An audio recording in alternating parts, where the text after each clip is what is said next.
Party ಮಾಡೋದು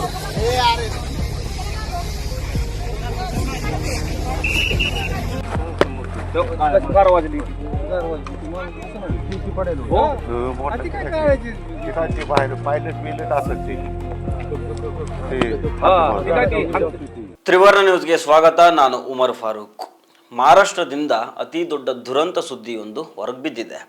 ಮಹಾರಾಷ್ಟ್ರದ ರಾಜಕೀಯದ ದಾದ ಅಂತ ಹೇಳ್ಸ್ಕೊಳ್ತಾ ಇದ್ದ ಉಪಮುಖ್ಯಮಂತ್ರಿ ಅಜಿತ್ ಪವಾರ್ ತೀರ್ಕೊಂಡಿದ್ದಾರೆ. ಬಾರಾಮತಿಯಲ್ಲಿ ನಡೆದ ಭೀಕರ ವಿಮಾನ ಅಪಘಾತದಲ್ಲಿ ಅಜಿತ್ ಪವಾರ್ ವಿಧಿವಶರಾಗಿದ್ದಾರೆ. ಹಾಗಾದರೆ ಈ ಅಪಘಾತ ಹೇಗಾಯಿತು, ಏನಾಯಿತು, ಇದರ ಜೊತೆಗೆ ಅಜಿತ್ ಪವಾರ್ ಅವರ ರಾಜಕೀಯ ಇತಿಹಾಸದ ಬಗ್ಗೆಯೂ ನೋಡೋಣ. ಆದರೆ ಅದಕ್ಕೂ ಮೊದಲು ನೀವಿನ್ನೂ ನಮ್ಮ ಚಾನಲನ್ನು ಸಬ್ಸ್ಕ್ರೈಬ್ ಮಾಡಿಲ್ಲ ಅಂದರೆ ದಯವಿಟ್ಟು ಸಬ್ಸ್ಕ್ರೈಬ್ ಮಾಡಿಕೊಳ್ಳಿ. ಹಾಗೆ ಈ ವಿಡಿಯೋವನ್ನು ಕೊನೆ ತನಕ ಮಿಸ್ ಮಾಡದೆ ನೋಡಿ. ಪಾರ್ಟಿ ಮಾಡೋದು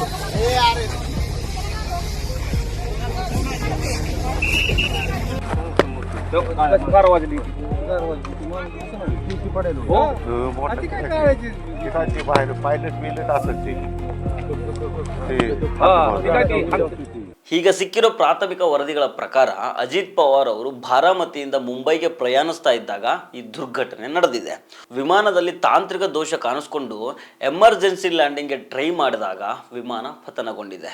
ನಾಗರಿಕ ವಿಮಾನಯಾನ ಮಹಾನಿರ್ದೇಶನಾಲಯ ಅಂದರೆ DGCA ಮೂಲಗಳ ಪ್ರಕಾರ ಅಜಿತ್ ಪವಾರ್ ಸೇರಿದಂಗೆ ವಿಮಾನದಲ್ಲಿದ್ದ ಎಲ್ಲ 6 ಮಂದಿ ಈ ದುರಂತದಲ್ಲಿ ಸಾವನ್ನಪ್ಪಿದ್ದಾರೆ ಅಂತ ಹೇಳಲಾಗ್ತಾ ಇದೆ. ಈ ಘಟನೆಯ ಸಂಪೂರ್ಣ ವಿವರವನ್ನು ನೋಡೋದಾದ್ರೆ ಸಮಯ ಬೆಳಗ್ಗೆ ಸುಮಾರು 8:45 ಸುಮಾರಿಗೆ ಈ ದುರಂತ ನಡೆದಿದೆ. ಲಿಯರ್ ಜೆಟ್ 45 ಇದು ಮುಂಬೈನಿಂದ ಬಾಡಿಗೆಗೆ ಪಡೆದ ಒಂದು ಖಾಸಗಿ ಚಾರ್ಟರ್ಡ್ ವಿಮಾನ ಆಗಿತ್ತು. ಈ ದುರಂತ ನಡೆದಿದ್ದು ಬಾರಾಮತಿ ವಿಮಾನ ನಿಲ್ದಾಣದ ರನ್ವೇ ಸಮೀಪದಲ್ಲಿ. ಲ್ಯಾಂಡಿಂಗ್ ವೇಳೆ ರನ್ವೇಯಿಂದ ಪಕ್ಕಕ್ಕೆ ಸರಿದು ಒಂದು ಸಮೀಪದ ಹೊಲದಲ್ಲಿ ಬಿದ್ದು ಬೆಂಕಿ ಹೊತ್ಕೊಂಡಿದೆ ಅಂತ ವರದಿಯಾಗಿದೆ. ಫೆಬ್ರವರಿ 5ನೇ ತಾರೀಕು ಪುಣೆ ಜಿಲ್ಲಾ ಪರಿಷತ್ ಚುನಾವಣೆ ಇರುತ್ತೆ.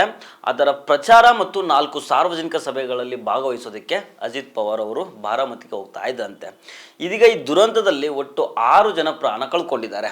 ಅಜಿತ್ ಪವಾರು, ಅವರ ಆಪ್ತ ಸಹಾಯಕ, ಭದ್ರತಾ ಸಿಬ್ಬಂದಿ, ಪೈಲಟ್ ಮತ್ತು ಕೋ ಪೈಲಟ್ ಮತ್ತೊಬ್ಬ ಸಹಾಯಕ. ವಿಮಾನ ಕೆಳಗೆ ಬೀಳ್ತಾ ಇದ್ದಂಗೆ ಜೋರಾದ ಸ್ಫೋಟದ ಶಬ್ದ ಕೇಳಿಸ್ತು, ದಟ್ಟವಾದ ಹೊಗೆ ತುಂಬಿಕೊಳ್ತು. ಸ್ಥಳೀಯರು ರಕ್ಷಣೆಗೆ ಧಾವಿಸುವಷ್ಟರಲ್ಲೇ ವಿಮಾನ ಸಂಪೂರ್ಣವಾಗಿ ಸುಟ್ಟು ಕರಕಲಾಗಿತ್ತು ಅಂತ ಪ್ರತ್ಯಕ್ಷದರ್ಶಿಗಳು ಹೇಳಿದ್ದಾರೆ. ಅಜಿತ್ ಪವಾರ್ ಅವರ ಸಾವು ಮಹಾರಾಷ್ಟ್ರದ ರಾಜಕೀಯದಲ್ಲಿ ಒಂದು ಶೂನ್ಯವನ್ನು ಸೃಷ್ಟಿ ಮಾಡಿದೆ. ರಾಜಕೀಯ ದಿಗ್ಗಜ ಶರದ್ ಪವಾರ್ ಅವರ ಸೋದರಳಿಯನಾಗಿ ರಾಜಕೀಯಕ್ಕೆ ಪ್ರವೇಶ ಮಾಡಿದ್ದ ಅಜಿತ್ ಪವಾರ್ ಕೇವಲ ಹೆಸರಿಗಷ್ಟೇ ಸೀಮಿತ ಆಗದೆ ತಮ್ಮದೇ ಆದ ಒಂದು ಪ್ರಬಲ ಸಾಮ್ರಾಜ್ಯವನ್ನು ಕಟ್ಟಿದ್ರು. 1991ರಲ್ಲಿ ಮೊದಲ ಬಾರಿಗೆ ಬಾರಾಮತಿ ಕ್ಷೇತ್ರದಿಂದ ಲೋಕಸಭೆಗೆ ಆಯ್ಕೆಯಾಗಿದ್ದ ಇವರು ನಂತರ ರಾಜ್ಯ ರಾಜಕಾರಣಕ್ಕೆ ಮರಳಿ ಬಾರಾಮತಿಯನ್ನು ತಮ್ಮ ಭದ್ರ ಕೋಟೆಯನ್ನಾಗಿ ಮಾಡಿಕೊಂಡಿದ್ರು.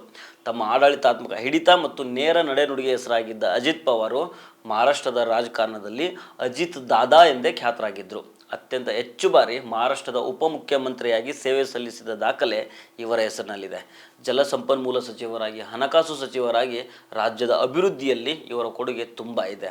NCP ಪಕ್ಷದ ಸಂಘಟನೆಯಲ್ಲಿ ಪ್ರಮುಖ ಪಾತ್ರ ವಹಿಸಿದ್ದ ಇವರು ಇತ್ತೀಚಿನ ವರ್ಷಗಳಲ್ಲಿ ಮಹಾರಾಷ್ಟ್ರ ರಾಜಕೀಯದ ದಿಕ್ಕನ್ನೇ ಒಂದಿಷ್ಟು ಬದಲಾವಣೆ ಮಾಡುವಂಥ ನಿರ್ಧಾರಗಳನ್ನು ತೆಗೆದುಕೊಂಡಿದ್ದರು. ಒಬ್ಬ ಪ್ರಬಲ ನಾಯಕ, ಜನಪ್ರಿಯ ಜನಪ್ರತಿನಿಧಿಯನ್ನು ಮಹಾರಾಷ್ಟ್ರ ಇವತ್ತು ಕಳ್ಕೊಂಡಿದೆ. ಅವರ ಅಗಲಿಕೆ ಕೇವಲ ಅವರ ಕುಟುಂಬಕ್ಕೆ ಮಾತ್ರ ಅಲ್ಲ, ಇಡೀ ರಾಜ್ಯದ ಜನತೆಗೆ ತುಂಬಲಾರದ ನಷ್ಟವನ್ನುಂಟು ಮಾಡಿದೆ. ವಿಮಾನ ಅಪಘಾತದ ಬಗ್ಗೆ ಉನ್ನತ ಮಟ್ಟದ ತನಿಖೆಗೆ ಆದೇಶಿಸುವ ಸಾಧ್ಯತೆ ಇದೆ. ಘಟನಾ ಸ್ಥಳಕ್ಕೆ ಫೋರೆನ್ಸಿಕ್ ತಜ್ಞರು ಮತ್ತು DGCA ಅಧಿಕಾರಿಗಳು ಭೇಟಿ ನೀಡಿದ್ದಾರೆ. ಬ್ಲಾಕ್ ಬಾಕ್ಸ್ಗೋಸ್ಕರ ಹುಡುಕಾಟ ನಡೆಸ್ತಾ ಇದ್ದಾರೆ. ಅದು ಸಿಕ್ಕ ನಂತರನೇ ಅಪಘಾತಕ್ಕೆ ನಿಖರ ಕಾರಣ ತಿಳಿದು ಬರುತ್ತೆ. ನಾಳೆ ಅಂತಿಮ ಸಂಸ್ಕಾರ ನಡೆಯುವ ಸಾಧ್ಯತೆ ಇದೆ. ಪ್ರಧಾನಿ ಮೋದಿ ಭಾಗಿಯಾಗುವ ನಿರೀಕ್ಷೆ ಇದೆ. ಮಹಾರಾಷ್ಟ್ರದಲ್ಲಿ ಎಲ್ಲ ಅಧಿಕೃತ ಸರ್ಕಾರಿ ಕಾರ್ಯಕ್ರಮಗಳು ರದ್ದಾಗಿದ್ದಾವೆ. ನಮಸ್ಕಾರ.